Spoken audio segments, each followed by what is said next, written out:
Got under bench storage for my CNC. Got room for all the tools I need and bits. Some wood storage, more tools, and rolling storage underneath. Stick around and I'll show you how I did this.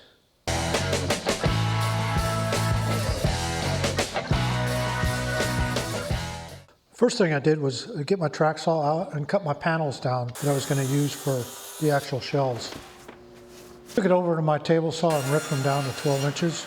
I used 1/2-inch plywood on all these except for my tool holder here. These inside pieces, I used pocket holes to attach them to the bottom and to the top where I have some 2x4 members going in between. The outside plywood was attached directly to these legs, and that gave me 36 inches all the way to the back. Make sure you set your pocket hole jig up correctly for 1/2-inch plywood, and I had 1.25 inch screws, so make sure you have the drill bit set up where the collar is in position for the 1.25 inch screws. So for these, I've got a runner that goes all the way to the back. I just used a piece of scrap plywood I had that I knew was fairly close to square and used it as a spacer on all these, so I knew that they were the same on each side. So I'd set the spacer up, put a runner on top of it, and then put it in with 1-inch screws. After I did that, I realized that I needed something to allow me to pull it all the way out without it tipping up. So I put some smaller runners on top, and I used a ruler for a spacer. That way it wouldn't be real tight, but it's just enough to where it gives me support for when I pull it out all the way. The handles are just a 1/2-inch MDF again, and I used a rabbiting bit on my router table to put a rabbet in. That way there's something under here to grip when I grab it.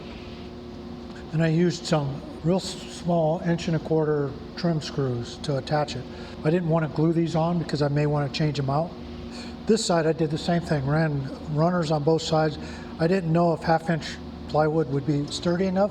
It appears to be. I can always change it out. Good thing about not gluing it down, I could always take these runners out and put 3/4 inch plywood in, no problem. This side I would have definitely made 24 inches, meaning I would have made these 13 or 14 inches wide instead of 12. I would have made this 24 inches or under. That way I could use a 1/2 a sheet of plywood. I am going to put another piece of MDF up top here as another tool drawer, so be on the lookout for that. I'll really like how these turned out. The way I did that was took a picture of the tools on a white background, then pulled them into VCarve and did a bitmap trace on them, made sure the scale was correct, and then I took a piece of scrap MDF and just started making cuts, making sure everything was right, and adjusted it. So yeah, I'll be making another tool drawer for that side. I'll put a lot more of my tools in there. I have plans for the table itself. I made those up quite a while ago. I'll put a link to that video up here. If this has helped you at all, please like and subscribe. Thanks.